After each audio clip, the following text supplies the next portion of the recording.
Hi everyone, this is Selina. I hope you're well. Welcome back to one of my videos. If you're new to my channel, welcome. My name's Selina and I release a crochet tutorial every week. So today I'm bringing to you an absolutely gorgeous crochet project. It's for an Outlander inspired cowl. And the free pattern will be on my blog as always, selinaveronique.com. Everything will be linked in the down bar from my blog and the free pattern to all the materials that I will be using.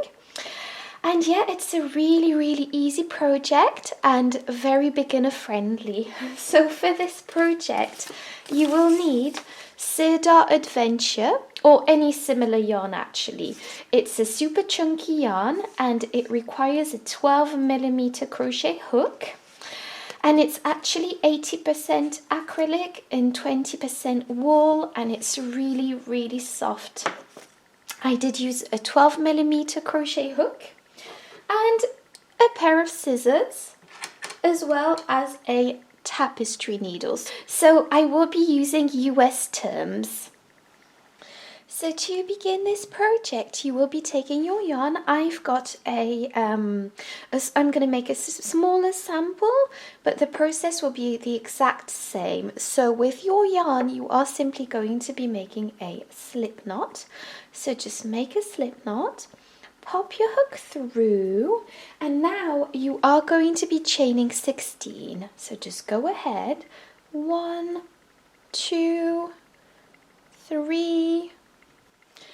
So I finished chaining my smaller chain, but the process will be the exact same. So you should have 16 chains, and to begin row 1, you are simply going to be placing a half double crochet into the third chain from the hook. So just count 1, 2 and 3. So this is your third chain right here, and place a half double crochet into that. So just wrap your yarn around your hook, go directly into the stitch, pull up a loop. You've got 3 loops on your hook. Take your yarn and pull through all 3 loops, and that creates your first half double crochet. Don't worry, it will look a lot better as we go along. And the first 2 chains counts as your first half double crochet. Now we are simply going to be placing a half double crochet into the next stitch or chain, so just go ahead and place another half double crochet into that, and then another half double crochet into the next, and you are simply going to be placing half double crochets into each and every stitch along until you reach the end of this chain. So just go ahead and place your half double crochets, and I will meet you back to show you what to do for row 2. So I finished row 1 and now I'm simply going to be doing row 2. So for row 2 it's very simple. You are going to be chaining 2, 1 and 2, and this counts as your first half double crochet. And we are going to be turning our work like I've just done.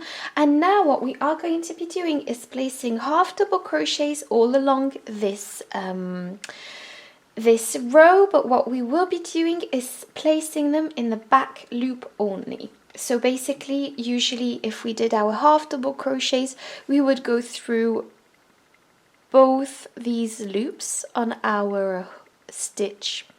But because we want this slightly crinkled, ribbed look, we are going to be going into the back loop only of this of the stitches. So in each stitch, you are going to go into the back loop only. So I hope this is clear. So basically, I'm just going to show you how to do that. So we're going to go, so this counts as our first half double crochet and it goes with the first stitch. So we're just going to go directly into the second stitch right here and place a half double crochet into that, into the back loop only. So just go ahead and place your half double crochets into the back loops only of your projects. So just go ahead like so.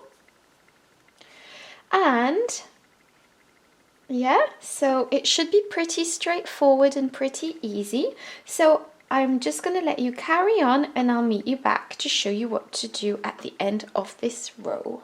So I've practically finished my row. As you can see, it gives that gorgeous ribbed, crinkled effect that I do like.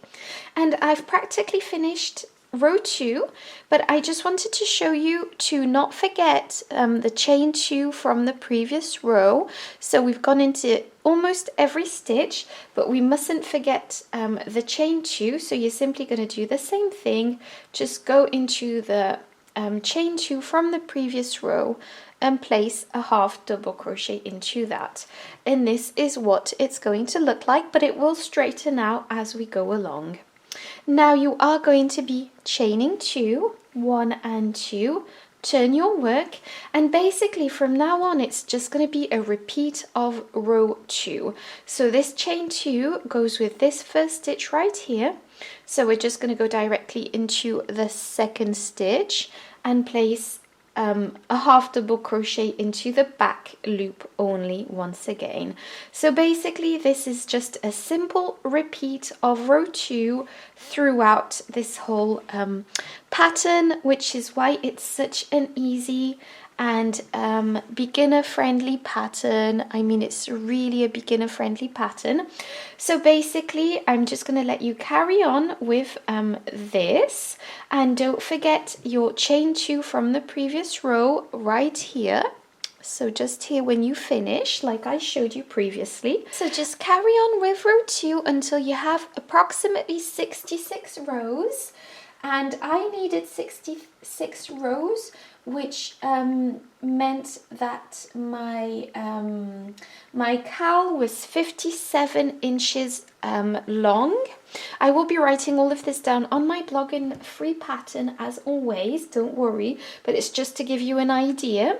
So I have 66 rows, and now I'm simply going to show you how to stitch your cowl together. So I've left a long tail for sewing my project together, and basically I've just popped my my needle through it. I've just got a loose end also on the other side. So what I usually do when I have that is just tie the loose ends together. I don't know why I do that.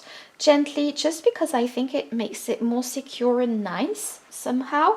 And basically you're just going to pop your ends like that, and now you are simply going to be stitching your project together. So this is quite a thick yarn, so just be gentle. And basically I'm just going to use the mattress stitch, which means I just go in and out of the project gently, and making sure I am stitching it together. And yeah, so there we go. Okay, so I finished off this cowl. I've tidied up all the loose ends, and I hope you enjoyed this project. It's really easy and so beautiful. Let me know in the comments if you liked it. I always answer my comments, and give me a thumbs up if you liked the video. That means a lot to me, and thank you so much for watching. Bye bye.